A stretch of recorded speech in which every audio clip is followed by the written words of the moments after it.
एक दिन पहले भक्ति का संचार एकादशी व्रत का सबसे पहला नियम है कि आप जिस दिन व्रत करो उसके एक दिन पहले भक्ति का संचार इस हृदय में कर लो।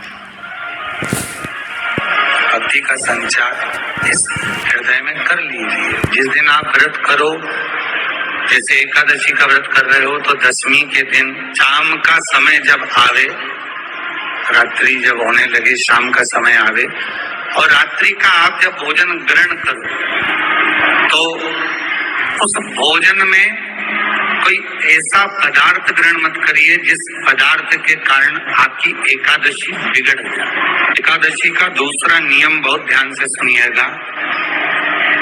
जिस दिन आपकी एकादशी का व्रत हो उस दिन प्रयास करिएगा कि अपने हाथ से किसी भी वृक्ष की कोई पत्ती टूटे ना।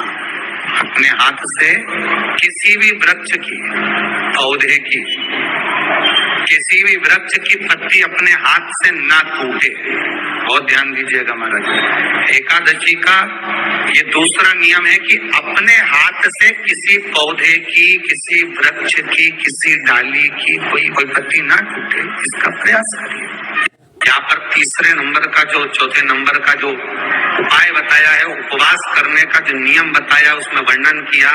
एकादशी के दिन अगर आपका व्रत है तो आप भूलवश भी डब्बे में रखी हुई रोटी गाय को ना देते हुए कुछ थोड़ा सा फल, फलहार, कोई केला, कोई सेब, जो आप खाते हो, अंगूर, पपीता, जो आप ग्रहण कर रहे हो, उसका थोड़ा सा भाग आप गाय को प्रदान करो।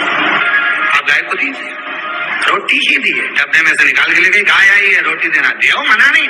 बाकी के दिन आप आपके बेटे से कह दो रोटी दिया बेटा जा, और आप अपने हाथों से, आपका व्रत है तो आप फलहार आप कर रहे हो तो फलहार का ही दान गौ माता को दीजिए। पांचवा वर्णन किया चतुर्थ भाव में, बन सके जितना एकादशी के दिन भगवान का ओम नमो भगवते वासुदेवाय का जाप करें या अपने गुरु मंत्र का स्मरण करें, चाहे जो मंत्र आपके हृदय में समाहित हो। श्री शिवाय नमस्तुभ्यम, ओम नमः शिवाय, राम कृष्ण शिव, जो मन पड़े उसका भजन करें, पर दिल से करें। जितनी देर करते बने उतना देर। माला पकड़ने की भी जरूरत नहीं कि माला पकड़ के बैठो, तो घट की जिब्या से जप लो नहीं जी, वही उतना में पूरा हो जाए, वही बोल।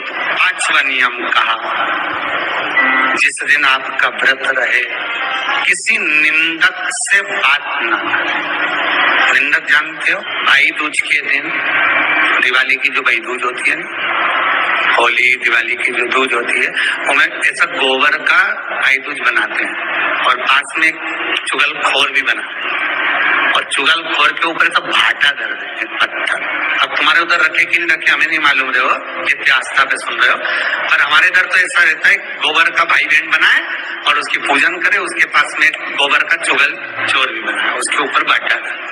कथा वर्णन कर रही है, निंदक से बात ना करें। मान लो किसी ने आकर आपको निंदा कर भी दी तो तुरंत सूर्य नारायण भगवान का दर्शन करें और 3 बार उनका दर्शन कर कर नेत्र बंद करें, तब जाकर वो निंदा जो अंदर गई है, अंदर पवित्रता प्रदान करेगी, तब जाकर एकादशी का व्रत लगेगा। पहले तो प्रयास करो, अगर जो निंदा करने आता है ना तो उसको उस दिन एकादशी वाले दिन दरवाजे पे लिख दो, जीव की हत्या ना करे। अगला नियम है, अपने द्वारा जीव की हत्या ना हो, प्रयास करना, किसी को कष्ट ना हो। 18 नियम में से एक नियम और, प्रयास करिएगा एकादशी जब भी करें तो द्वादशी से जुड़ी हुई करें, दशमी से जुड़ी हुई एकादशी कम करें। जो वैष्णवों की एकादशी कौन सी होती है? जो एकादशी द्वादशी से जुड़ी हो, दशमी से नहीं।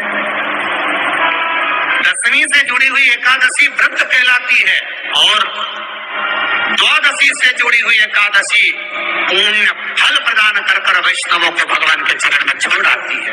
इसलिए एकादशी द्वादशी से जुड़ी हुई होना चाहिए। फिर अगला वर्णन किया गया, महाराज शास्त्र कहता है अगला वर्णन जो किया गया उसमें बताया, प्रयास करें जिस दिन एकादशी हो उस दिन घर में बुआरी झाड़ू आदि जो लगती है वो दूसरा लगा ले।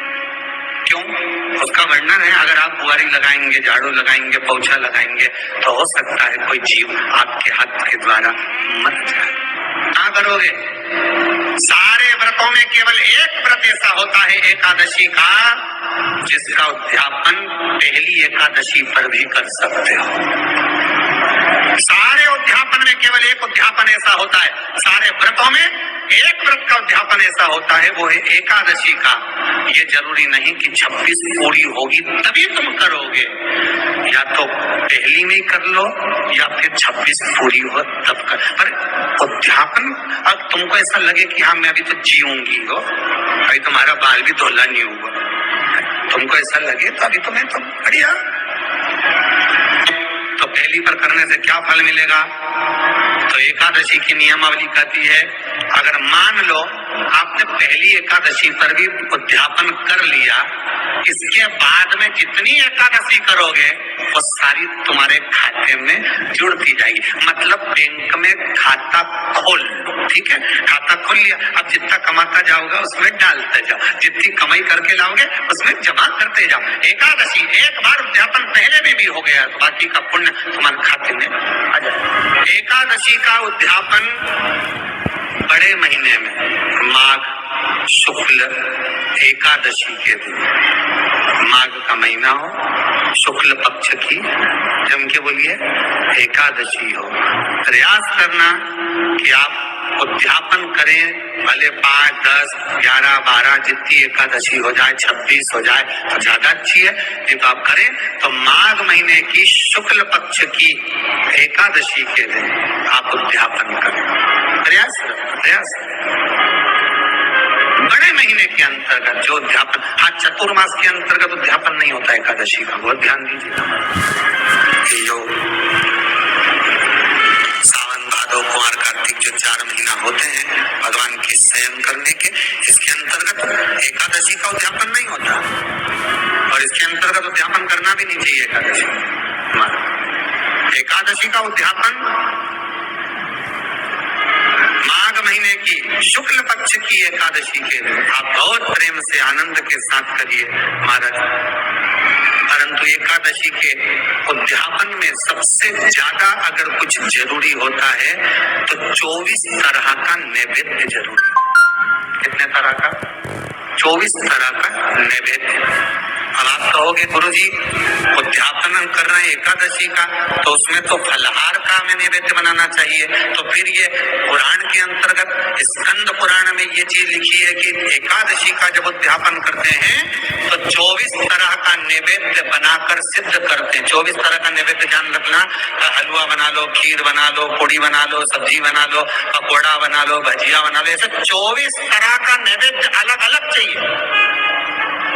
लोग क्या करते हैं, खोपरा पाक बनवा लेते हैं 1-2 किलो और 24 जगह रख देते हैं। 24 तरह का नैवेद्य रखा जाता है। एकादशी के दिन भगवान के पूजन का पूरी